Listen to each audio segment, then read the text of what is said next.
Bill be now read a second time, and I call the honourable member for Ryan. Thank you, Mr Deputy Speaker. Mr Deputy Speaker, inefficient regulation costs more than time and money. It makes our economy less agile and hinders competition and innovation. Allowing spent and redundant acts or provisions to remain in force on the Commonwealth statute books does not serve any purpose. It only makes it more difficult for businesses, community organisations, families and individuals to find out about the regulations that really matter to them.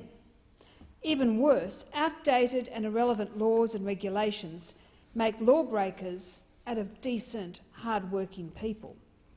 I congratulate the Assistant Minister, the member for Eden Monaro, because regulatory cost savings achieved by this Omnibus repeal bill are likely to be around $6.17 million, while cost savings for the Amending Acts 1990 to 1999 repeal bill will result in deregulatory savings of about $600,000 per year, and the Statute Law Revision Bill will result in regulatory cost savings of about $50,000 per year.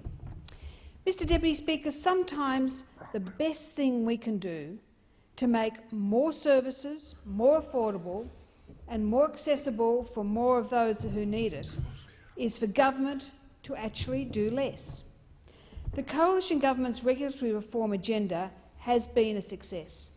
While the regulatory savings in these bills are relatively modest in a cumulative sense, this bill goes some way to chipping away at the mountain of red tape Labor left in its wake, and is consistent with the Coalition's commitment to red tape reduction by $1 billion a year.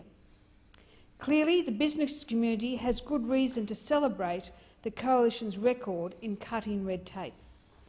In our first 2 years, for example, we have already achieved more than double our election commitment target, with almost $4.5 billion in red tape savings. Mr Deputy Speaker, to date, and subject to the passage of legislation through Parliament, this government has taken decisions to repeal more than 10,000 legislative instruments and around 2,700 Acts of Parliament. For every $1 added to the cost of regulation, the government has made decisions that cut more than $11. These bills are part of the government's efforts to clean up the Commonwealth statute books. Collectively, these 3 Repeal Day bills will repeal more than 900 Commonwealth Acts, making it easier for users of Commonwealth legislation to find and access regulations. Mr Deputy Speaker, law-abiding citizens should not have to sift through outdated and unnecessary Commonwealth legislation to determine whether certain regulations still apply. As an example, the Wool International Act of 1993 and the Wool International Privatisation Act 1999 are no longer needed because Woolstock Australia Limited was wound up and delisted from the Australian Stock Exchange in 2001, 14 years ago. It also makes sense to wind up the Medical Training Review Panel and simplify approved provider obligations in the area of aged care, because a National Medical Training Advisory Network now provides advice on medical workforce planning and medical training plans to inform government, employers and educators. We don't need 2 bodies to do the same job. The Aged Care Act 1997 will still require approved providers to notify the Department of changes in circumstances that materially affects the provider's suitability to provide care. Doing the same thing twice, only to satisfy 2 different processes, just adds unnecessary cost to the government and provider, which of course is then passed on to the taxpayer and the consumer. Mr Deputy Speaker, Part 3 of the Fisheries Administration Act 1991, which establishes the Fishing Industry Policy Council, is no longer needed. The Council has not convened since it was enacted in 1991, more than 24 years ago, and its functions are now fulfilled by other working groups and committees. The Statistical Bureau Tasmania Act 1924 served its purpose as well. Similarly, the Papua New Guinea Loan International Bank Act 1970 can be repealed because the loan has been repaid in full. Mr Deputy Speaker, Labor's 6 years on this side of the House, hard labour for those that must clean up after it, were like a policy of scorched earth for the Australian economy. If no action was taken on Labor's reckless spending commitments, within a decade our interest repayments would have been $3 billion a month. Mr Deputy Speaker, I know those opposite find it difficult to understand, but excessive red tape does detract from productivity and ultimately lower the standard of living for all Australians. Bad regulation costs more than just time and money. It is a drag on our economy. Regulatory barriers can also hinder competition and the market forces that push firms to innovate and perform at their best. When looking at the big challenges facing the Australian government, it is generally a good idea to first have a look at the legacy of the previous governments. In this context, it is worth recalling that when the Rudd-Gillard governments came to office, Labor inherited a surplus of $20 billion with no net debt and $45 billion in the bank. When the Rudd-Gillard-Rudd government left office just 6 years later, it left in esse wake 200,000 more unemployed, gross debt projected to rise to $667 billion, $123 billion in cumulative deficits, the world's biggest carbon tax, and a mountain of job-destroying red and green tape. Clearly, there was a need to rein in Labor's debt and do whatever we could to grow the economy and create jobs. This government has improved systems for regulatory decision-making, with all Cabinet submissions now accompanied by an analysis of the regulatory cost and benefit. In an age of rapid technology-driven change, we simply cannot set and forget when it comes to rules and regulations.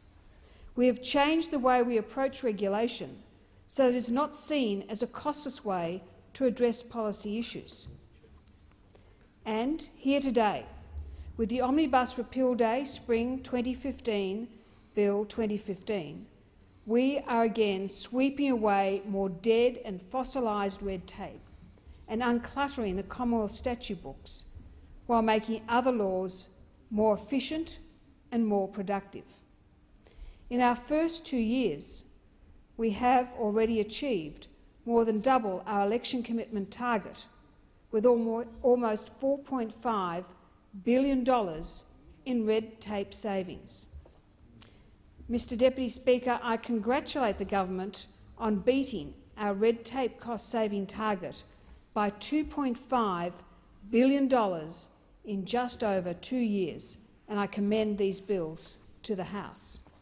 And, Mr Deputy Speaker, I acknowledge that at the table in the House this evening we have the Minister, now the Minister for Northern Australia, who, of course, in his first role in this parliament was chairman of the Red Tape Reduction Committee, and in that role he spearheaded the attack on red tape, the attack on unnecessary legislation. And, Mr Deputy Speaker, the member for Kooyong, of course, played a vital role in initiating what we now see before us. What we now see is $4.5 billion in red tape savings in under 3 years in Parliament. And it's all very well for those on the other side to detract from what we're achieving. But, Mr Deputy Speaker, what did they do? They had time to reduce this regulation. They had time to wipe off our books the unnecessary regulations and bills that have just accumulated over the years. They stand here, they detract from what we've achieved, and yet they did nothing. They have just added to the problem. And, Mr Deputy Speaker, I congratulate the member for Kooyong and the current member for Eden Monero for the work they have done, and indeed the member for Pearce in his role, because red tape reduction goes to the heart of supporting businesses in our community. It goes to the heart particularly of supporting small businesses. I know from my time of having my own business that the worst thing that I could do was to try and wade through the myriad of regulation and red tape that confronted me every time I had to deal with government regulation.